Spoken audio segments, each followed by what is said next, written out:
Hey everyone, I hope you are safe, well, dry, and powered up, some of you. So the plan this week was to be talking about all the wonderful 4th of July celebrations that I went to last weekend in my determination to get to all 9 towns. Which I can't quite say yet, but I only missed one event because of the storm, but I have some more this week. Talking about our community ties and the importances of, the ties that bind us to one another in community and make us happy to see one another and take care of one another. And those ties have been relevant, of course, for a different reason, because, of course, we had a different kind of fireworks on the evening of July the 4th in the form of a really severe storm, which I think it is still not clear exactly whether it was a tornado or a scud cloud or various other meteorological terms, but many towns in the northwest corner were hit, and Salisbury, which my hometown, was ground zero, and it certainly includes my house, we were very fortunate not to have it land on our house, but we lost a lot of huge trees and a hickory that almost took out our generator, which we are lucky to have, because we remain without power and we're, like many of you, without internet, without cell service. And so while I was really, in addition to trying to get around to see the damage, which I couldn't do in my car because of the trees down in my road at first, I got out on my bike and tried to see it that way, and the devastation was really otherworldly. Pictures don't even really explain it. We are really fortunate that there's seems to have been no injury or loss of life, which is kind of amazing given the extent of the devastation.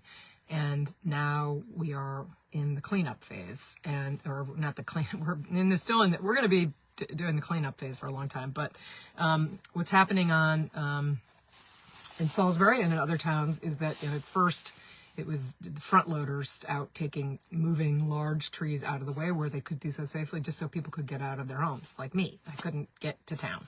And my heroic neighbors and their son got out there and made it possible for me to leave my house and get to town. And everybody else on my street. So there was a lot of that. And now what's happening, if you're out on the roads, is those front loader equipment are being replaced by the bucket trucks, which are the big cherry pickers with the linemen in them, who are repairing the lines and keeping us safe. Doing this work is often called make safe work, so that because it literally is, making sure people aren't going to come into contact with dangerous electric wires. And of course, they're restoring service, and that work has taken Salisbury from 90% out of power yesterday to only 35% without power, which still means over 1,000 people do not have power, including me. But this work is staged. Of course, first has to be done the physical work in order to give access to these large trucks. And then the trucks get in and do the dangerous, exhausting work. And a lot of those line workers are coming from distances. I've seen them from New York and Canada, and they have been working extraordinarily hard. They're tired. If you happen to come across them, please slow down and thank them for doing what they're doing, because they really are bringing us back.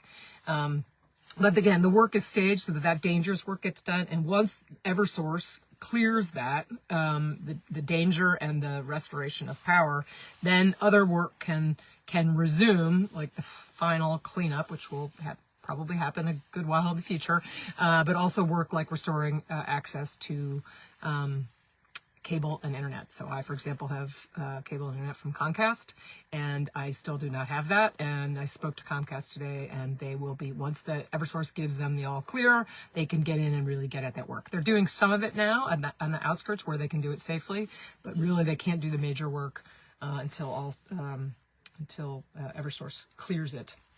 I also was I know we lost cell service in Salisbury. So in addition to not having internet and power, I really had no means to communicate for a little while there.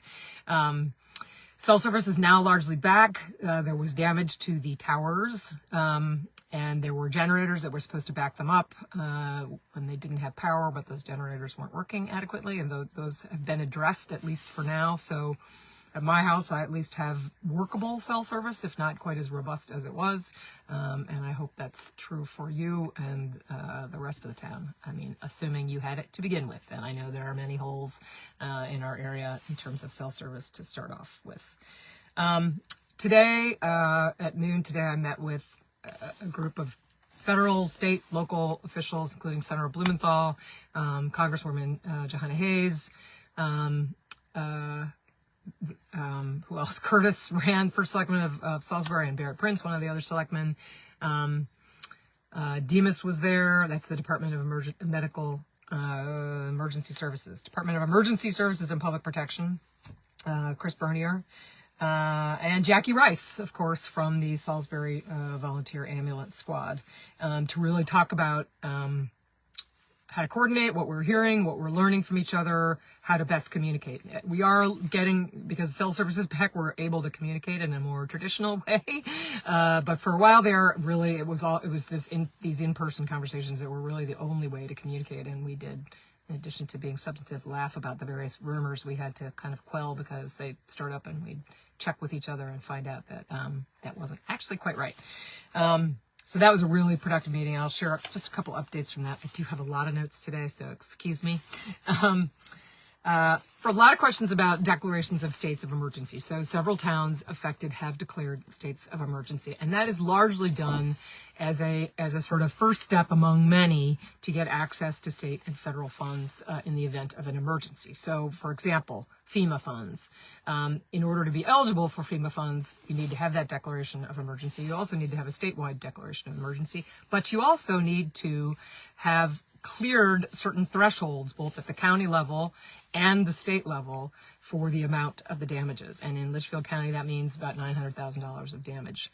And statewide, it's about $6.9 million. So first, the entire state has to clear that $6.9 million threshold. If that happens, I spoke to the governor's office and was told that they absolutely will declare, if we get anywhere close and we think we're going to make it, the state will declare a statewide emergency, which allows us to be eligible for FEMA funds.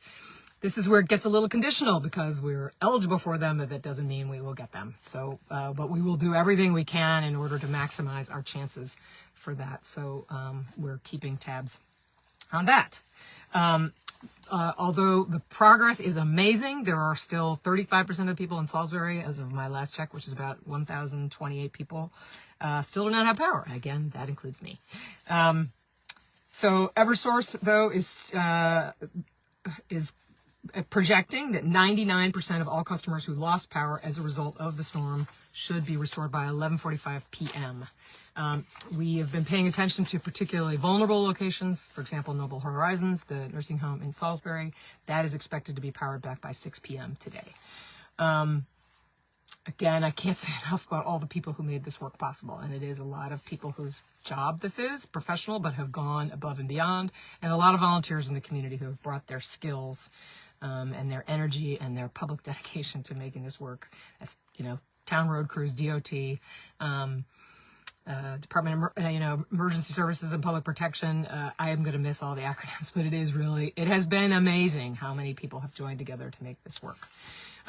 And oh yeah, it was 4th of July on Saturday. And as I started off, it was my aim to try to get to all 9 towns. I haven't made it to all 9 quite yet, in part because a storm-related cancellation on Sunday made me miss one event.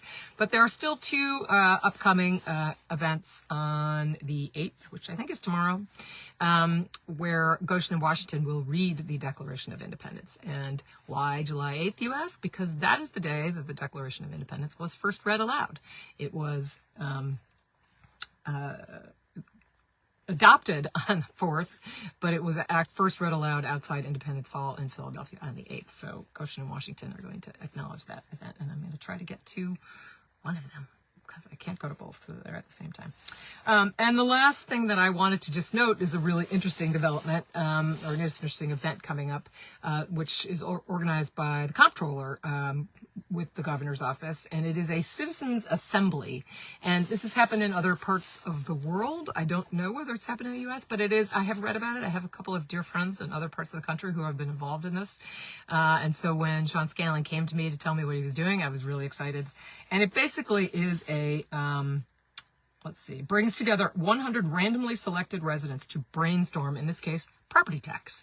And so it's sort of like, think of a jury trial, in which we pull together a large group of people from across the state, from all walks of life. It's randomly selected, and bring them together to talk about, to try to get outside of the main, the sort of media conversation, but to figure out how people are really experiencing that and try to come up with some new ideas. So the comptroller asked me to come and address them because it is tax related, and I'm really excited to do that. That's happening. They are beginning their work on July 11th, which is Yale, UConn, and the Connecticut Conference of Municipalities are part of that. So I'm looking forward to that as well. So again, thank a line worker.